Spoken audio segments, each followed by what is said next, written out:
গৃহিণীদের প্রতিদিনের কাজগুলো যেন কঠিন থেকে সহজ হয়ে যায় এবং যারা এই টিপসগুলো না জানে তারা যেন জানতে পারে এবং উপকৃত হয়, সেই কারণেই টিপসগুলো শেয়ার করা। আশা করি লাইক দিয়ে এবং চ্যানেলটিকে সাবস্ক্রাইব করে পুরো ভিডিওটি জুড়ে থাকবেন, তাহলে অবাক করা অনেক টিপস জানতে পারবেন যেটা আগে কখনো জানেননি। তো বন্ধুরা, সবাই কেমন আছেন? আলহামদুলিল্লাহ আমি ভালো আছি। তো এরকম ঢাকনা অনেক সময় আমাদের বাসায় থেকে থাকে। তো এই ঢাকনাগুলো আমরা কি করি, কৌটা থাকে না, ঢাকনা থাকে, এগুলো ফেলে দিই। কিন্তু এগুলো যে কত কাজে লাগে সেটা এই ভিডিওটা না দেখলে কিছুতেই বুঝতে পারবে না।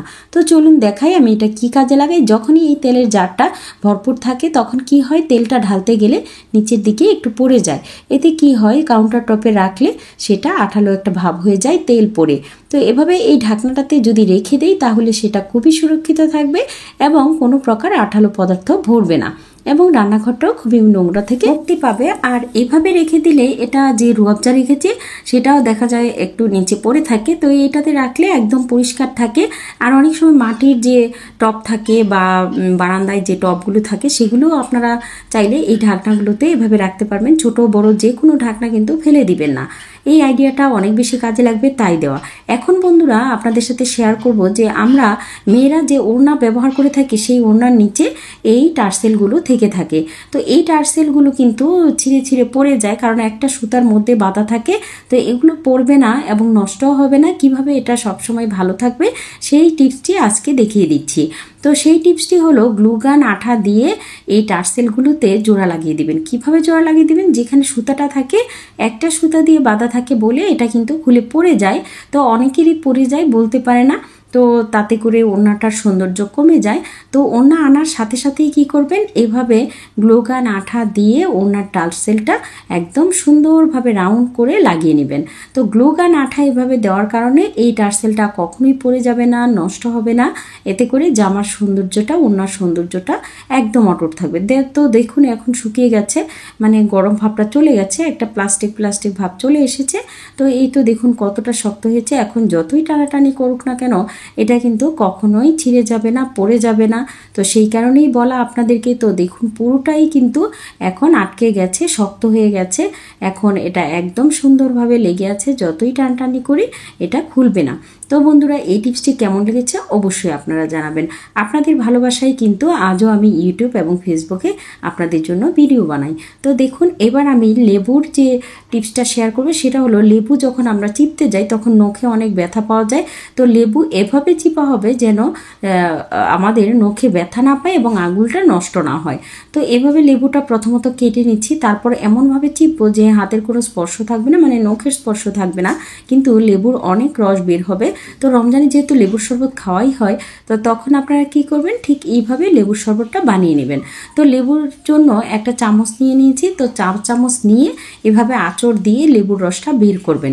এতে করে দেখুন কতটা রস বের হচ্ছে। এটা নখ দিয়ে করতে হচ্ছে না, আঙ্গুলটাও ভালো থাকছে, নখটা ব্যথা হচ্ছে না। তো ঠিক এইভাবে প্রত্যেকটা লেবু কিন্তু আপনারা নখের স্পর্শ ছাড়াই কিন্তু এটা রসটা বের করতে পারবেন এবং অনেক বেশি রস বের হয়। অনেকে এটা পুরোটা অংশই নিয়ে নেয়। তো অনেকেই জানে, আবার অনেকেই জানে না। তো যারা জানে না তাদের জন্য এই টিপসটি। তো দেখুন কতটা রস বের হচ্ছে। তো যদিও এখন লেবুর সিজনটা একটু কম, তাই লেবুর রস কম থাকে, তাও এটাতে অনেকটাই রস পাওয়া গেছে। তো এভাবে চামচ দিয়ে কাচিয়ে নিলে অনেক সময় দেখা যায় হাতের আঙ্গুলের চাইতেও বেশি রস বের হয়। তো আপনারা এভাবে কিন্তু লেবুর শরবত বানাতে পারেন। যারা লেবু চিপতে ভয় পান বা যারা লেবু চিপতে আলসেমি বোধ করেন এই রমজানে, তারা এটা করতে পারেন। এখন আমি বন্ধুরা আপনাদের সাথে শেয়ার করব দারুণ একটা টিপস, যে টিপসটা অনেকেরই অজানা। তো আমি জেনেছি আমার শাশুড়ির কাছ থেকে। দেখতাম যে অনেক পুরনো প্রেশার কুকার দিয়েও কাজ করতো উনি। তো কিভাবে করতো, আমি বলতাম এটা তো নষ্ট, শীষ বের হয়ে যাবে। উনি বলতো কোনোভাবেই বের হবে না, কারণ এই যে সিটি বলটা এটাতে আমি দিয়ে দিব আটা। তো একটু আটা গুলিয়ে যদি এই সিটি বলটাতে দেওয়া যায় তাহলে নষ্ট প্রেশার কুকার দিয়েও কাজ করা যায়। অনেক সময় সিটি ওঠে না বা নষ্ট হয়ে যায়। তো আপনারা কি করুন, প্রথমত এভাবে একটু আটা পানি দিয়ে গুলিয়ে এটা একটা ডো তৈরি করে তারপর এই সিটিটাতে দিয়ে দিবেন। এভাবে এটা যদি দিয়ে তারপর রান্না করা হয় তাহলে কিন্তু প্রেশার কুকারটাতে কোনো প্রকার ঝামেলা হবে না, সুন্দর মতো রান্না করা হবে।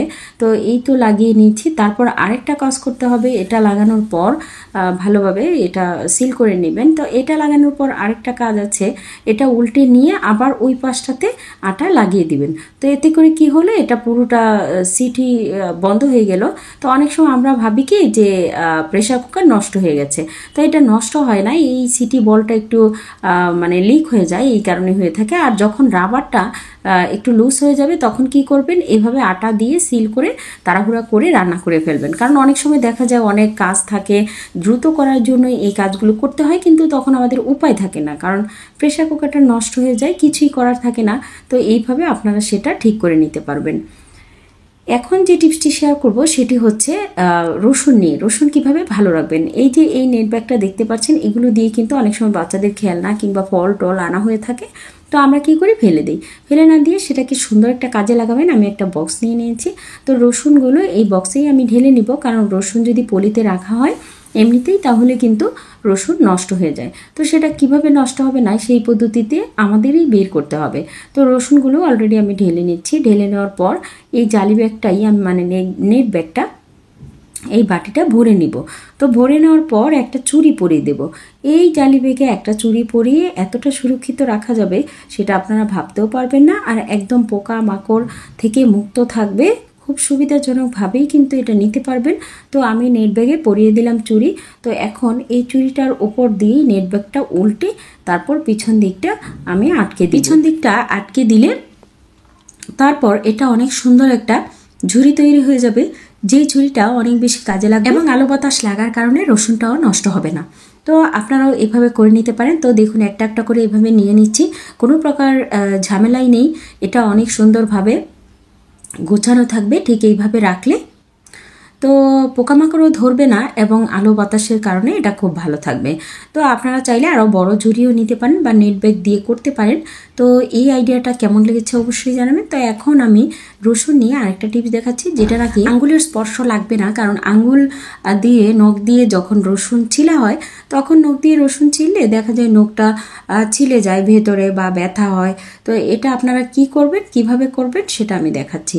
একটা গ্রেটার নিয়ে নেবেন। তো গ্রেটার দিয়ে কি করবেন, রসুনের যে গোড়ালিটা আছে সেটা একটু খুঁটে খুঁটে নেবেন। তো এভাবে খুঁটে নেওয়া মাত্রই কিন্তু এটার খোসাটা উঠে যায়। তো এই পদ্ধতিটা তো অনেক খুব উপকারী একটা পদ্ধতি, তাই আপনাদের বললাম। তো দেখুন আগলা হয়ে গেছে কিন্তু খোসাগুলো। তো এভাবে খুব সহজে রসুন ছিলে নিতে পারেন যারা কঠিন মনে করছেন। তো আবারও আমি দেখাচ্ছি আপনাদেরকে কিভাবে করবেন। রসুনের গোড়ালিটা ধরে এখানে জাস্ট একটু প্রেস করবেন, তাহলেই কিন্তু এর চামড়াটা উঠে যাবে। এই তো দেখুন প্রেস করলাম, আর একমাত্র এই গ্রেটারটা দিয়েই কিন্তু এটা উঠে যাচ্ছে। যাই হোক, এই তো কাজটা কিন্তু হয়ে গেল খুব সহজে, আপনারাও করে নিতে পারেন এইভাবেই। তো আশা করি আমার ভিডিওটি ভালো লেগেছে, আর ভালো লাগলে অবশ্যই সবার সাথে শেয়ার করতে ভুলবেন না। তো এখন যে টিপসটি শেয়ার করবো সেটি হচ্ছে বেলুন নিয়ে। বেলুনে দিয়ে দিলাম লবণ। বেলুনে লবণ এভাবে ছিটিয়ে দিলে কি হয় জানলে আপনি অনেক অবাক হবেন। তো এটা বেলুনে ছিটিয়ে দিয়ে আমি এখন যে ছোবা আছে সেটা দিয়ে বেলুনটা মেজে নিব। বেলুন দিয়ে আমরা রুটি বানানোর সময় অনেকটা আটা লেগে থাকে, যতই ধোয়া হোক না কেন এটার মধ্যে একটা ফাঙ্গাস জাতীয় জিনিস ভরে থাকে। তো এর কারণে এটাতে অনেক জীবাণু থাকে। তো সেই জীবাণু নষ্ট করতে হলে কতদিন পর পর বেলুনকে এভাবে লবণ দিয়ে একটু ঘষে নেবেন। শুধু লবণ দিয়ে ঘষলেই এর জীবাণুটা নষ্ট হবে না, তারপর আরেকটা কাজ করতে হবে, যেই কাজটা না করলে আপনার এই বেলুন পিঁড়িটা একদম স্বচ্ছভাবে পরিষ্কার হবে না। তো কি করব, এখন আমি এটাকে ধুয়ে নিব পানি দিয়ে। তো পানি দিয়ে ধোয়ার পর দেখা যায় এটা অনেকটাই পরিষ্কার হয়ে যাবে, কিন্তু শুধুমাত্র এই পরিষ্কার দিয়েই কিন্তু হবে না। তো আরেকটা পদ্ধতি করতে হবে, সেটা হচ্ছে আগুনে একটু ছ্যাঁকা দিয়ে দিতে হবে। তো আমি চুলাটা অলরেডি জ্বালিয়ে নিয়েছি, তো এখন এটা আমি ছ্যাঁকা দিয়ে নিব। এই তো হয়ে গেল, এটার একদম জীবাণুমুক্ত। এখন খুব সুরক্ষিতভাবে ব্যবহার করতে পারবেন এই বেলুন চাকতিটা। তো আপনাদের কাছে এই আইডিয়াটা শেয়ার করার মানে হলো আপনারা যেন কাজে লাগাতে পারেন, আপনাদের গৃহিণীদের যাদের কাজটা সহজ হয় যাতে করে, সেই কারণেই বলা। এই তো অনেকে আমরা শুকনো মরিচ কি করি, বাজার থেকে আনার পর পলিতে এভাবে বেঁধে রাখি। এভাবে বেঁধে রাখলে কি হয়, মরিচে ফাঙ্গাস ধরে যায়। তো এভাবে কখনোই পলিতে মুড়িয়ে মরিচ রাখবেন না, মানে শুকনো মরিচটা রাখবেন না। তো এভাবে মুড়িয়ে রাখলে তো ফাঙ্গাস ধরবেই। তো আমরা অনেকেই এটা জানি না যে কাচের বয়মে এই মরিচগুলো রেখে দিবেন। আর কাচের বয়ম যাদের হাতের কাছে নেই তারা প্লাস্টিকের বয়মের চারপাশে একটু সরিষার তেল মেখে তারপর রেখে দিবেন, এতে করে অনেকটাই ভালো থাকবে। আর জানি না কারো এই আইডিয়াটা জানা আছে কিনা, তো যারা জানেন না তাদের জন্যই কিন্তু বলা। তো আমি আশা করি আমার কাজের পাশাপাশি আপনাদের কাজগুলো যেন সহজ হয়। প্রতিদিনের কিচেনের যেই টিপসগুলো সেগুলো শেয়ার করে থাকি। তো আমার টিপসগুলো কেমন লাগে আপনাদের অবশ্যই আপনারা জানাতে ভুলবেন না। আর সেই সাথে ফেসবুক পেজ এবং ইউটিউব চ্যানেল সাবস্ক্রাইব করতে ভুলবেন না।